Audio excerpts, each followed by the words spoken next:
জানুয়ারি মাস শুরু হতে না হতেই এবারে ঠান্ডাটা খুব জমিয়ে উঠেছে।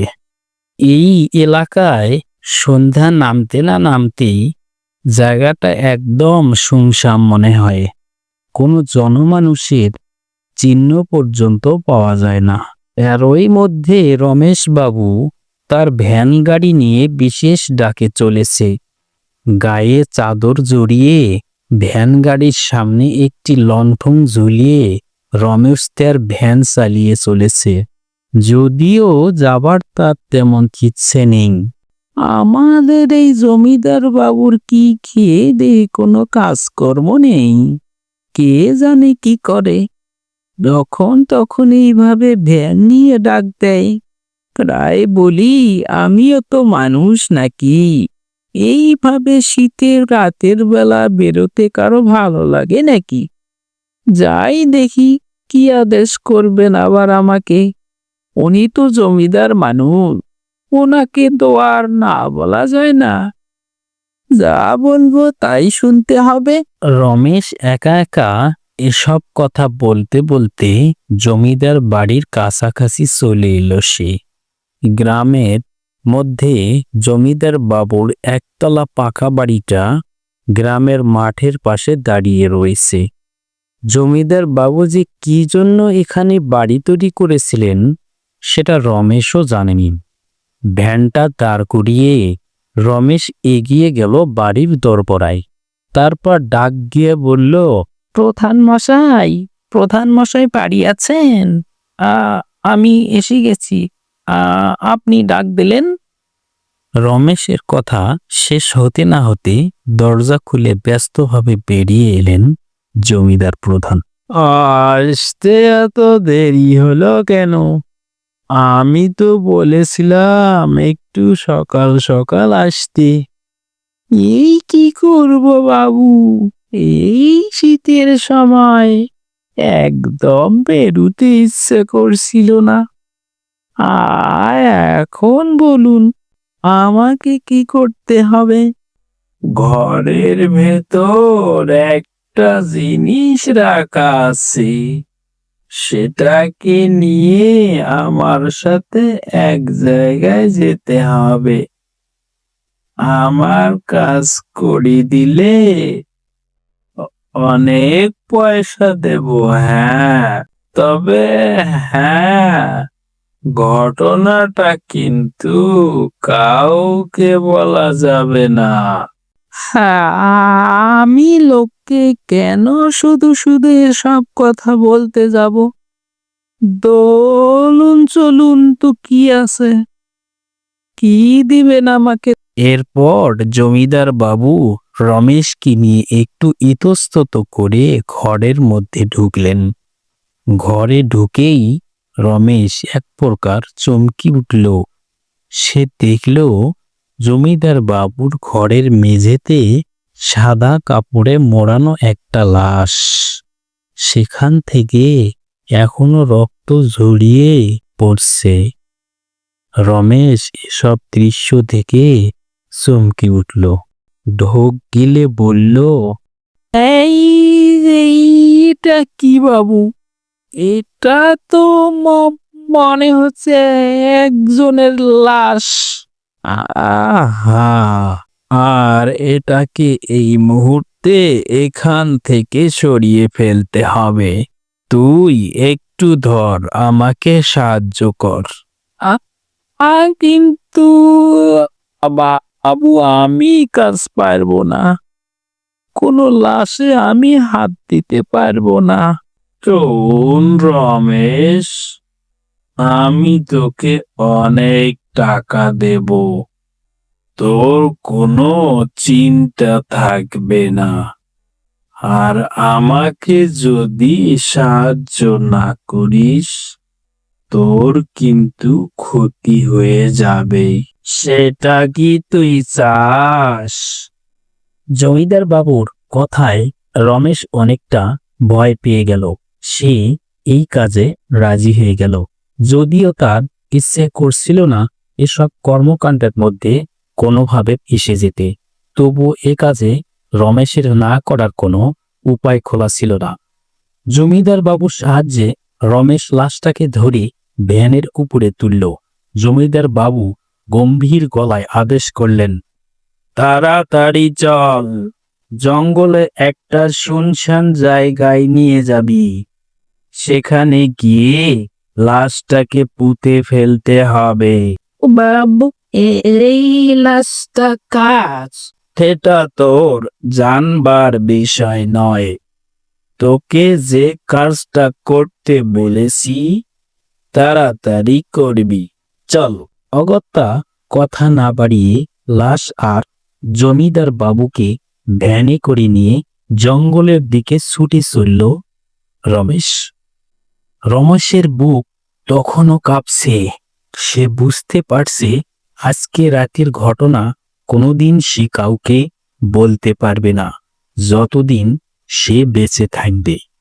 এই গোপন সত্য তাকে বয়ে নিয়ে বেড়াতে হবে। শ্যামল অনেক দিন পর তার মামা বাড়ি যাবে বলে প্রস্তুত হয়েছে। শহরের প্রত্যন্ত একটা কারখানায় সে কর্মরত। পরিকল্পনা করেছিল আজকে বিকেলে কাজ থেকে ফিরে বিকেলের ট্রেনে করে মামা বাড়ি যাবে। সেই পরিকল্পনা অনুযায়ী রেল স্টেশনে যখন গিয়ে পৌঁছল তখন শুনল বিকেলের ট্রেনটা আসতে নাকি আজকে অনেক দেরি হবে। এরকম পরিস্থিতি আগেও হয়েছে অনেকবার। আদতে এতে শ্যামলের উপকারই হয় অনেক, কেননা কারখানার মালিক তো আর আবদার রেখে সবসময় আগে ভাগে কাজ থেকে বের হতে দেন না। তবে আজকে ট্রেন স্টেশনটা অনেকটাই ফাঁকা, কেউ নেই বললেই চলে। ঠান্ডাও পড়েছে। শ্যামল স্টেশনের ছাউনির নিচে গিয়ে বসল।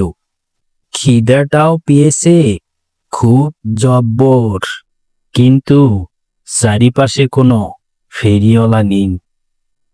উফু, আহ, কি শীত পড়েছে।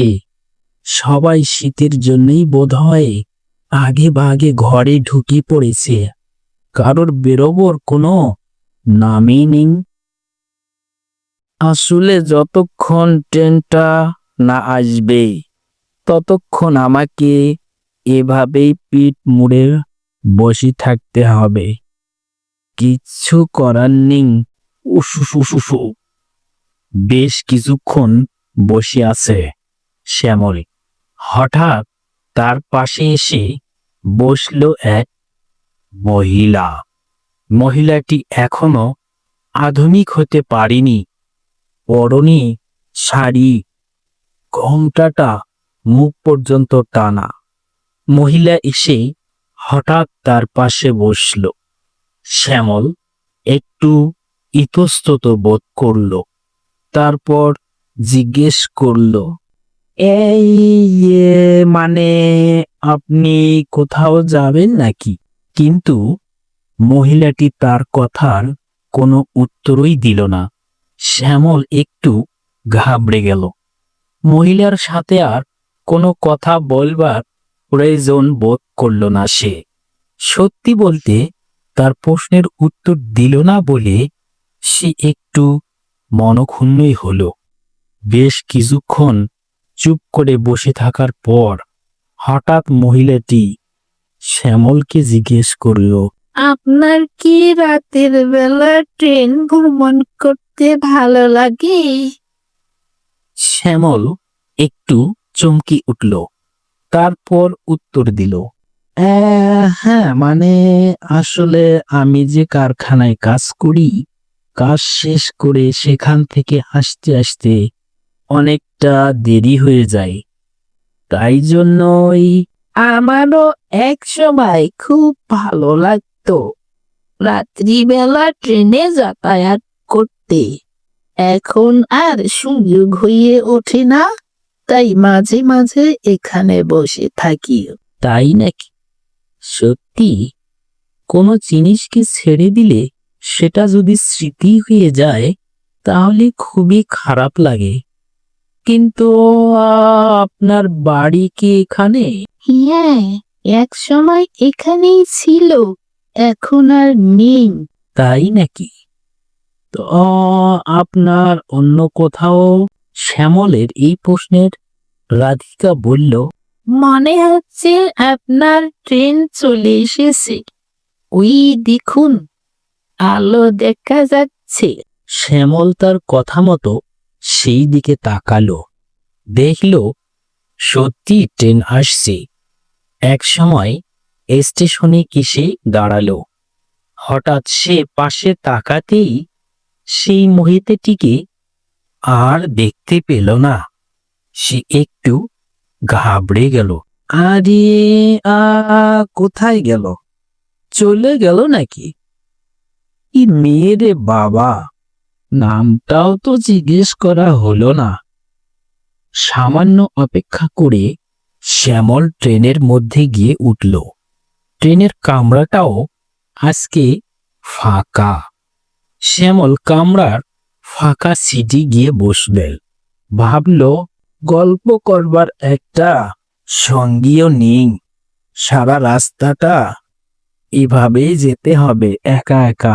ট্রেনটা ছেড়ে দিল।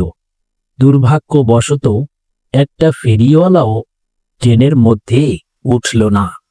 এদিকে খিদে শ্যামলের পেট একেবারে জ্বলে যাচ্ছে। তার মামা বাড়ি অবশ্য মাত্র 5টা স্টেশন পরে, বেশিক্ষণ সময় যেতে লাগবে না। এতটুকু সময় সে না খেয়ে দিব্যি কাটিয়ে দিবে।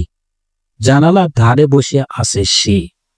এমন সময়েই হঠাৎ করেই চোখটা তার জানালার পাশের সিটের দিকে যেতেই ভয়ে একবার চমকে উঠল শ্যামল। সেই ঘুমটা দেওয়া মেয়েটা সেখানে বসে আছে। তাকে দেখে একটু চমকে উঠল। শ্যামল জিজ্ঞেস করল, আরে আপনি কোথায় চলে গিয়েছিলেন হঠাৎ করে? আর এখানেই বা কখন উঠলেন? ও মা, আমি তো আপনার জন্য খাবার আনতে গিয়েছিলাম, আর আপনি আমাকে ফেলে রেখে ট্রেনে উঠে পড়লেন।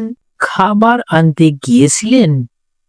কিন্তু আপনি কি করে জানলেন যে আমার খিদে পেয়েছে?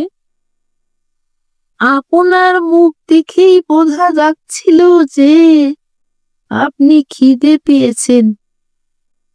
মহিলাটির মনে এত মায়া দেখে শ্যামলের খুব ভালো লাগলো। বলল, আহ আহ, আসলে ভাবলাম ট্রেনে উঠি কোনো ফেরিওয়ালার কাছ থেকে খাবার কিনে নিয়ে খাবো, কিন্তু সে উপায়ও তো আর হলো না। দেখুন না, এই শীতের মধ্যে আবার। এত অবধি বলে শ্যামল আবার থেমে গেল। আবার সে অবাক হয়ে গেল। এইমাত্র যে তার সাথে কথা বলল সেই মহিলাটি আবার উধাও হয়ে গেছে। তার বদলে সেখানে যে বসেছিল ঠিক সেই জায়গায় একটা টিফিন কৌটা পড়ে রয়েছে। শ্যামল প্রচণ্ড ভয় পেয়ে গেল। সে বুঝতে পারল তার সঙ্গে কোনো ভৌতিক কারবার ঘটছে।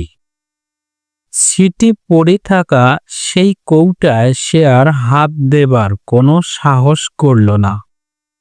অপেক্ষা করতে লাগল কখন সেই তার কাঙ্ক্ষিত রেল স্টেশনটি আসবে।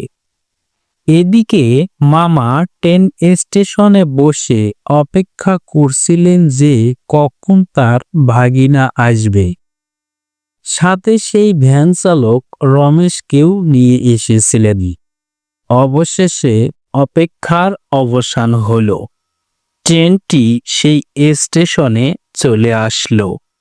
শ্যামল ট্রেন থেকে নেমে তার মামার সাথে কথা বলল। ট্রেনটি যখন স্টেশন ছেড়ে যাচ্ছিল ঠিক তখন ট্রেনের শব্দ শুনে শ্যামল একবার ওই ট্রেনে তার কামরার দিকে তাকালো। সে আবারও চমকে উঠল। জানালার পাশে কামরার ভিতরে সেই ঘোমটা দেয়া মেয়েটা আবার বসে আছে। সেদিকে আর বেশি নজর না দিয়ে রমেশের ভ্যানের দিকে তারা সবাই এগিয়ে গেল। পরদিন সকালে ঘুরতে গিয়ে শ্যামল একটা চায়ের দোকানে গিয়ে চা খেতে লাগলো। সেখানে সে শুনতে পারল যে এই কয়দিন আগে একটা মেয়েকে কে বা কারা যেন খুন করে ফেলেছে। তার লাশটাকেও এ পর্যন্ত খুঁজে পাওয়া যায় না। আর খুন হয়ে যাওয়া মেয়েটি এখন আত্মা হয়ে ঘুরে বেড়াচ্ছে বিভিন্ন জায়গায়। এ কথা শুনে শ্যামলের গতরাতে ট্রেনের ঘটনা মনে পড়তেই তার গা শিউরে উঠল। সে স্পষ্ট বুঝতে পারল যে সেই খুন পেয়ে যাওয়া মেয়েটির আত্মা গতরাতে তার সাথে সেই ভৌতিক ঘটনা ঘটিয়েছিল। তারপর থেকে সে আর কখনো রাতের বেলা ট্রেনে একা ভ্রমণ করেনি।